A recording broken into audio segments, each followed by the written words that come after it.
Hi, everybody. Welcome to the IC Topic Chats, Independent Consulting Topic Chats. Today is March 24th, 2022.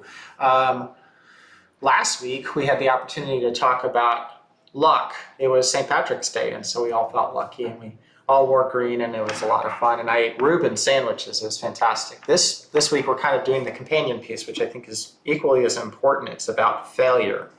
And embracing it, and why it's important to embrace failure, and how we learn through our failure. And so, like a lot of things, it's kind of like my own video essay of sorts that I've been thinking about this over the last couple weeks and writing down notes and putting things together. I've done everything our thesis and dissertation advisors always told us not to do. I didn't do hardly any real research. It was just kind of like personal reflection, thought. I went and sought out books that I knew had things, but did I like do a thorough literature review? Not really. I mean, this was just my thoughts. This is Matt Feldman's thoughts on failure and what it means, and with lots of fun pictures. But I do want to start by saying, and I will do this again later, give Kylie Hutchinson a little call out here, because she was really the first person that I'm aware of that did any serious work around failure within the AEA community. She has a book, and I'll share that book with you at the end of the presentation, about evaluation failures. And I mean, a lot of credit to her for those thoughts. But you know, when we're talking about failures, as with any risk, there's always something at stake. You know, when it comes to your business, of course you stand to lose money. You're going to lose time. You're going to perhaps affect things to your reputation. But through that experience, this is the big idea today, through our misgivings with our problems, are the things that occur, we learn through that. And that's the big idea. I mean, in many ways, I could just stop there and say, all right, let's discuss, but I have got more. Now, before I get into this, I think it's really important that we talk about my own privilege. I've thought about this a lot over the last 24 hours, because I'm gonna talk a lot about how you should put yourself out there to fail, to make mistakes, to look perhaps bad in front of other people, to learn from them, to lose money. And you know, just in reflecting, I think this is super important that I just recognize that, you know, I'm a white man in the United States. I can keep going on. I'm the recipient of a lot of societal gifts that I never asked for, but nevertheless I benefit from. You know, I'm U.S. born, English speaking, Midwestern. I'm healthy. I have a PhD. I'm a small business owner. I'm straight. I'm cisgendered. I was raised in I'm going to go on a little bit further because I think this is important. I was raised in a household that, you know, we weren't rich, but we certainly never really struggled.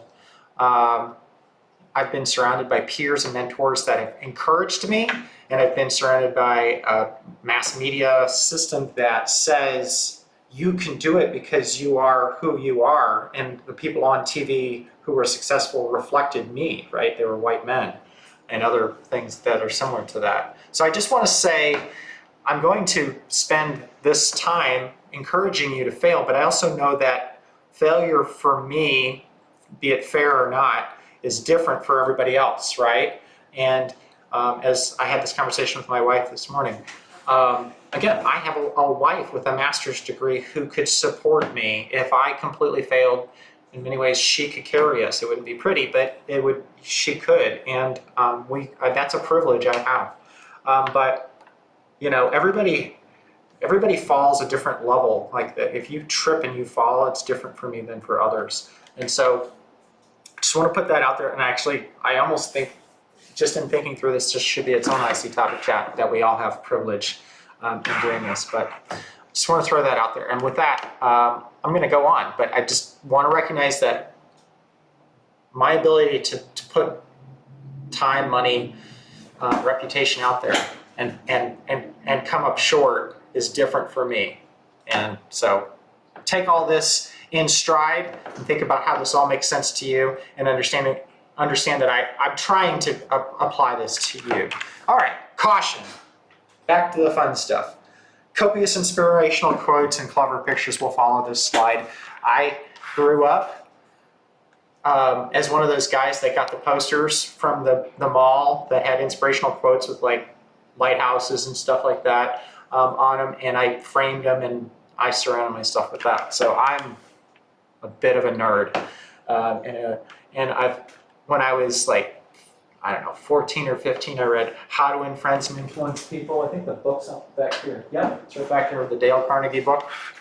So just recognize I'm a bit of an optimist, and I will push you guys, but I also love these little things. So understand when we're talking about failure, John Wooden, who was with the UCLA basketball team that won gazillions of games in a row. I think they won the NCAA tournament like 6 years in a row or something like that.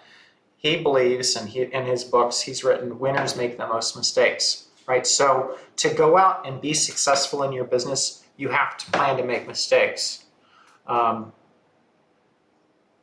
key is that the people who are making mistakes are going to win more times than they lose, and they have a higher volume of activity. They're doers. They're out there doing these things. They're putting themselves out there. They're taking the chances.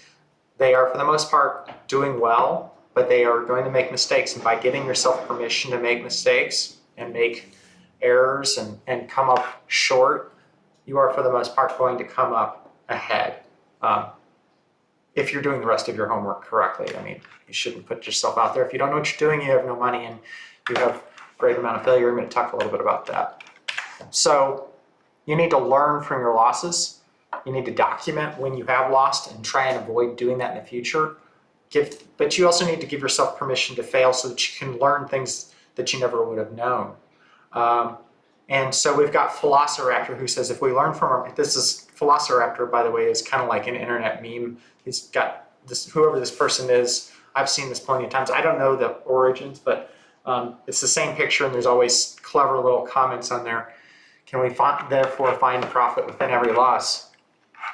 Oh, thanks, Amber. Here's another one. If you try to fail and succeed, which have you done? Hopefully you've succeeded. Of course, then Velociraptor will say, if moonlight's technically sunlight, why doesn't it kill vampires? You know, this is deep thoughts by Velociraptor. And I got off on when I was doing this last night at 11 o'clock, I got off on a tangent, which of course leads us to, if a redhead works in a bakery, does that make him a gingerbread man? I think the answer is yes.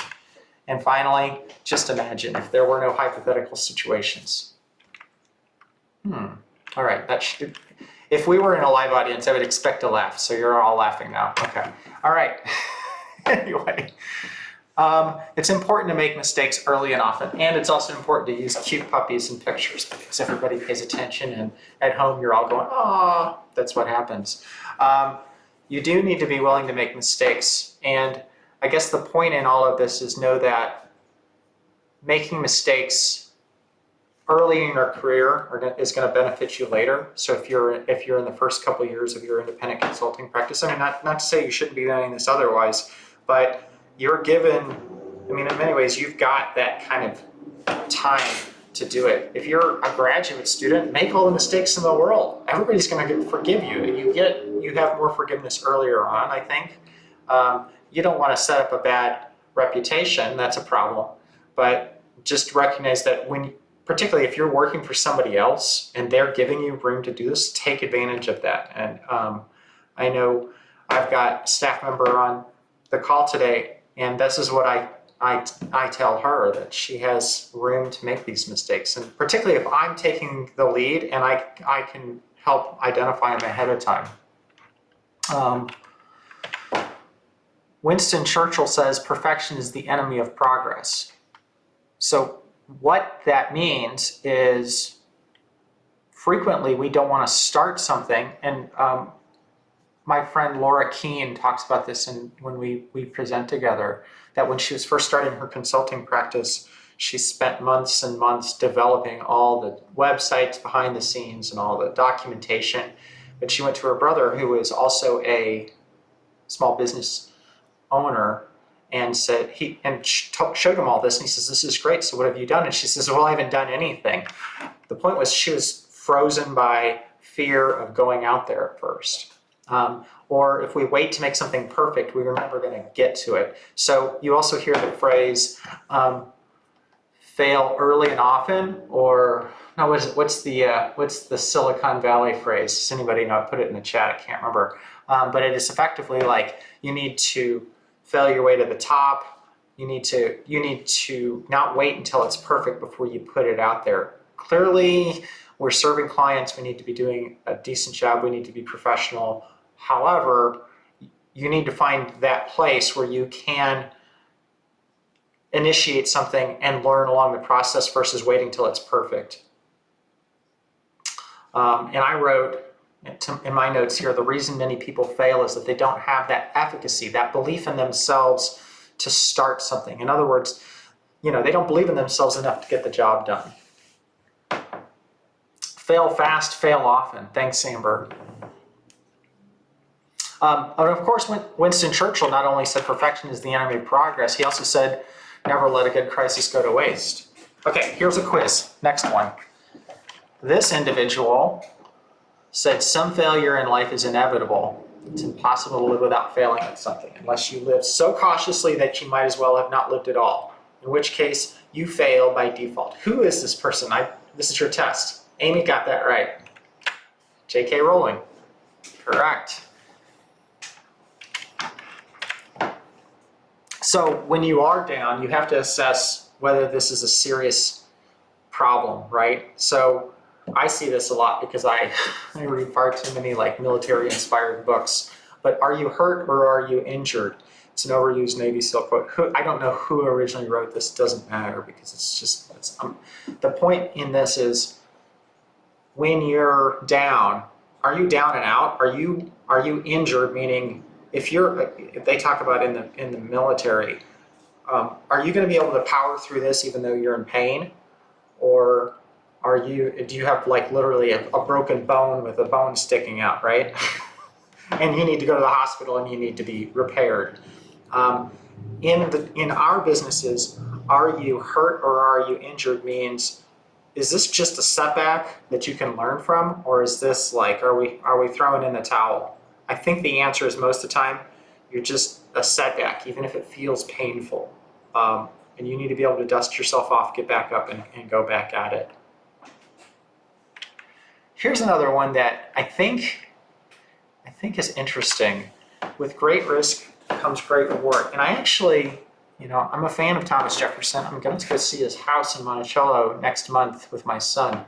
But I disagree with him because I don't think we should be taking great risks. And I think anybody who's in this business and who's successful and as an independent consultant, as an entrepreneur, knows that they don't take great risks. They actually take moderate risks.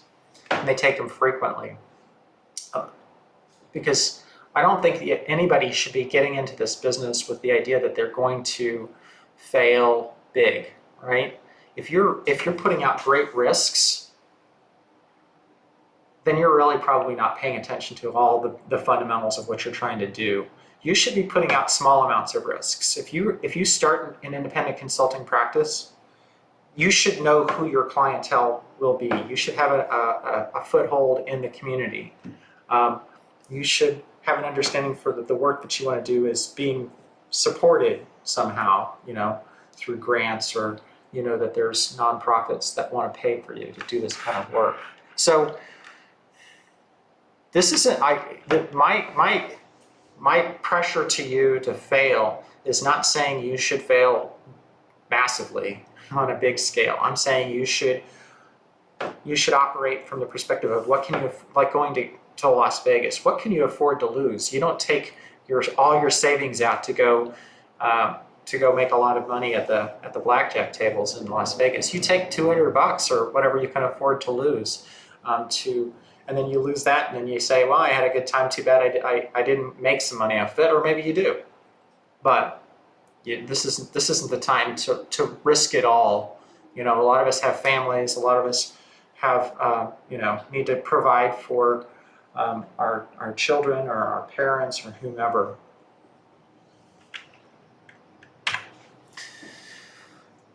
at the end of the day, winning or losing is not really the point. This is a process. We want to win, but let's say you win all the time. What does that mean? You just kind of move it to the next level. I'm going to quiz you guys in just a second.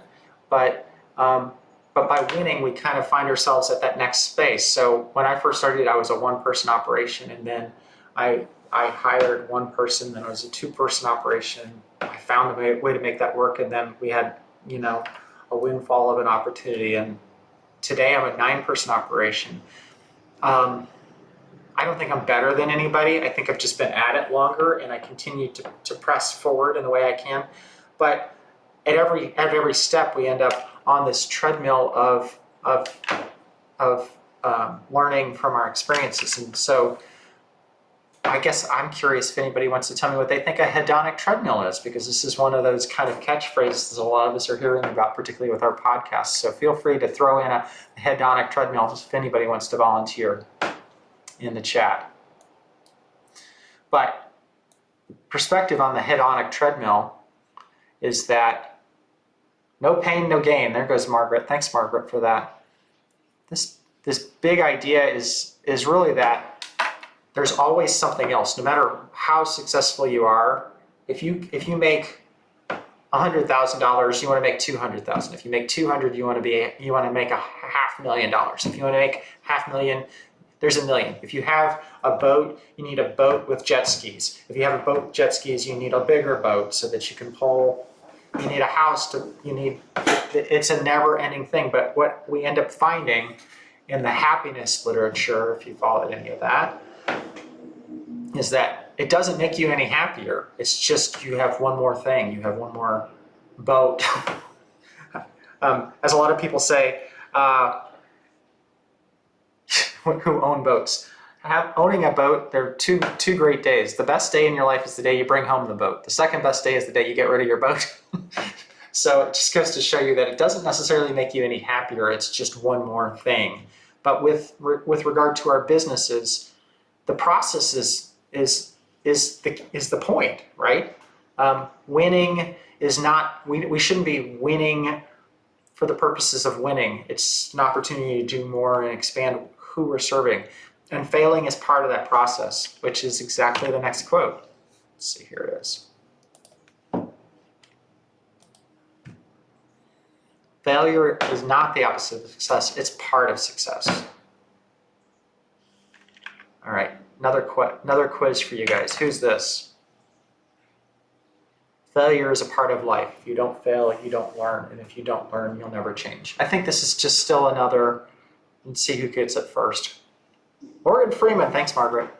And if anybody knows Morgan Freeman's story, he was an Air Force, Navy pilot or Air Force pilot. He was in the military, and that's what he was doing. And then he left that to learn acting, and he didn't really start acting on Electric Company when I was a child. I don't really remember him, but I've seen the pictures back from when I've reflected on it from the 70s. But he wasn't a major person until Sid Robinson is our favorite actor.